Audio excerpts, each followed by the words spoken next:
Hello guys, আসসালামু আলাইকুম। আজকে আমি লটি শাক রান্না হবে, তো লটি শাকটা আমি কেটে পরিষ্কার করে ধুয়ে ক্লিন করে নিয়েছি। এই শাকের সঙ্গে আলু দিয়ে দেবো, আলু কেটে নিয়েছি। এখানে পেঁয়াজ, কাঁচা ঝাল। প্রথমে কড়াইতে তেল দিয়ে দেবো। ওই তেলে একটু গোটা জিরে দিয়ে দেবো, পেঁয়াজ,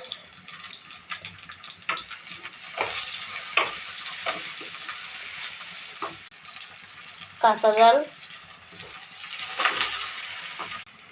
লবণ, হলুদ, আলুটা দিয়ে দেবো। তারপর দেবো শাক। শাক হয়ে গেছে, এবার নামিয়ে নেব।